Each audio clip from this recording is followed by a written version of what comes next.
Great రాబరీకి cinematic sketch చేశారు. Crime థ్రిల్లర్ని తలపించేలాగా యాక్షన్లోకి దిగారు. అచ్చం సినీ ఫక్కీలో బెదిరింపులకు దిగారు. స్కెచ్ అదిరింది, కానీ ఖాకీల ఆక్టోపస్ ఆపరేషన్ తోటి డామెట్ కథ అడ్డం తిరిగింది. ఇంట్లో దొంగలు, ఇంటిపైన పోలీసుల స్పెషల్ ఆపరేషన్. ఈ సీను చిత్తూరును షేక్ చేసింది. సీసీటీవీ ఫుటేజ్తో దోపిడీ ముఠా చిత్రాలు తెరపైకొచ్చాయి. చిత్తూరు గాంధీ రోడ్లోని kids world shop owner Chandrasekhar ఇంట్లో దోపిడీ యత్నం జరిగింది. సినీ ఫకీలో ఇంట్లోకి ప్రవేశించారు కొంతమంది దొంగలు. కత్తులు, పిస్తోళ్లతోటి బెదిరించారు.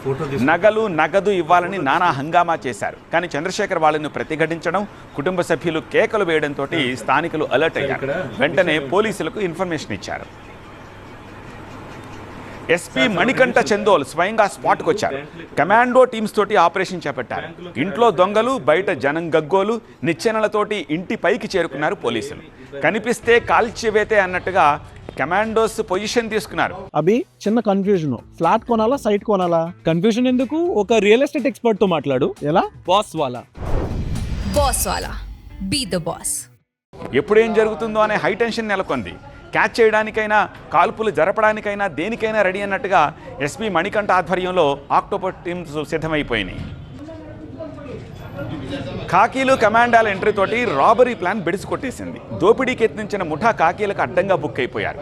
పారిపోయే యత్నంలో బిల్డింగ్ పై నుంచి దూకిన ఇద్దరిలో ఒకడు ఖాకీలకు చిక్కాడు. అతనితో పాటు మరో నలుగురిని అదుపులోకి తీసుకున్నారు పోలీసులు.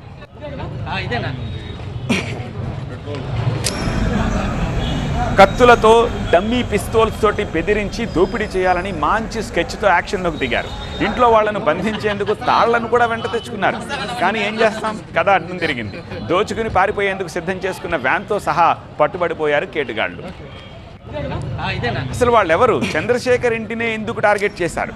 కూపీ లాగితే ఇదంతా SLV furniture shop owner Subrahmanyam sketch అనే ట్విస్ట్ తెరపైకి వచ్చింది.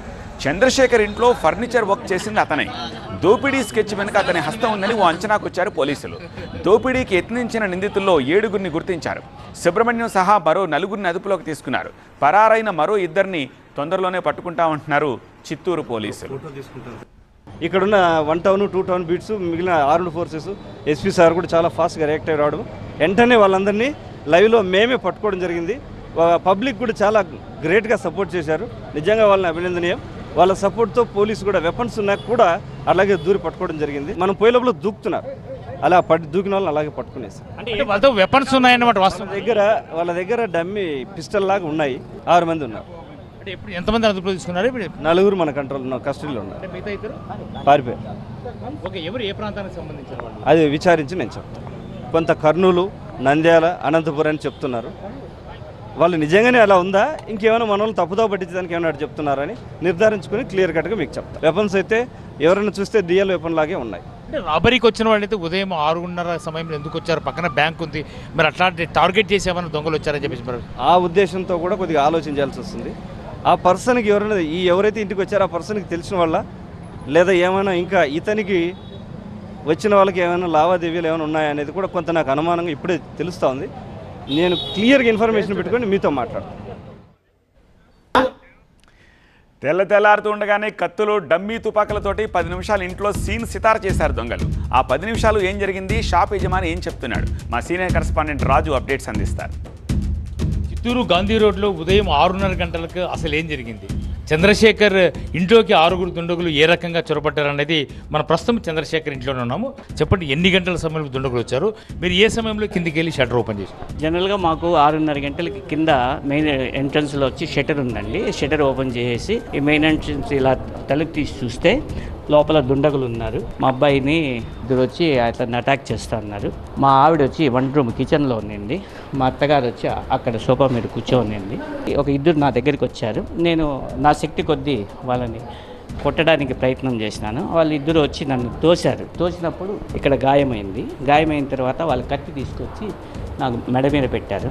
మెడ పెట్టినప్పుడు నేనేం చేశానంటే ఈ చేత్తో ఆ కత్తిని గట్టిగా పట్టుకొని తోసేశారు. తోసిన దానివల్ల నా చేతికి గాయమైంది. ఆ తర్వాత ఇక్కడ కొట్టేసరికి నేను గట్టిగా మాట్లాడి ఫైట్ చేసేసరికి ఎంతమంది 6 మంది అందరూ వచ్చేసారు నా దగ్గరికి. అప్పుడు మా అబ్బాయి చాకచక్యంగా మా ఎంట్రన్స్ డోర్ నుంచి బయటకు వెళ్ళిపోయారు. అవ్వ దగ్గర వచ్చి గన్ను పెట్టారు. ఇక్కడ అవ్వ వచ్చి ఓ నరుస్తున్నారు. ఏమి అంటే గోల్డ్ క్యాష్ ఇవ్వండి, బ్యాగ్లో వేసేయండి. గోల్డ్ నన్ను ఫస్ట్ నైఫ్ పెట్టుకునేసి ఇక్కడ గోల్డ్ క్యాష్ తెచ్చియండి అన్నారు. మళ్ళీ కూర్చోబెట్టినారు. ఇట్లా ఎవరు మీరు పోలీసు వాళ్ళు ఉన్నారు అవి ఇవి చెప్పగానే అట్లా కొంచెం లూజ్ అయ్యింది. వాళ్ళని మా నాన్నగారిని కొట్టుకుంటూ అట్లా వెళ్ళినారు. నేను ఎస్కేప్ అయిపోయాను. కింద వచ్చి అరియడంతో వాళ్ళు స్టెప్స్ మీద వెళ్ళిపోయారు. అయితే ఈ నలుగురిని అదుపులోకి తీసుకునే ప్రయత్నం చేశారు. ఫస్ట్ వీళ్ళు బంధించి ఇంట్లో ఉండే బంగారు నగల్ని దోచుకెళ్లే ప్రయత్నం చేసినారు.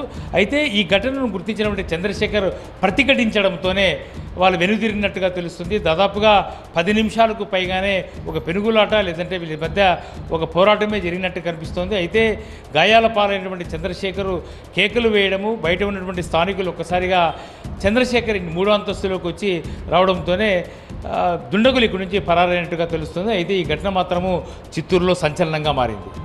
కెమెరా పర్సన్ జగదీష్తో రాజు, TV9 చిత్తూరు.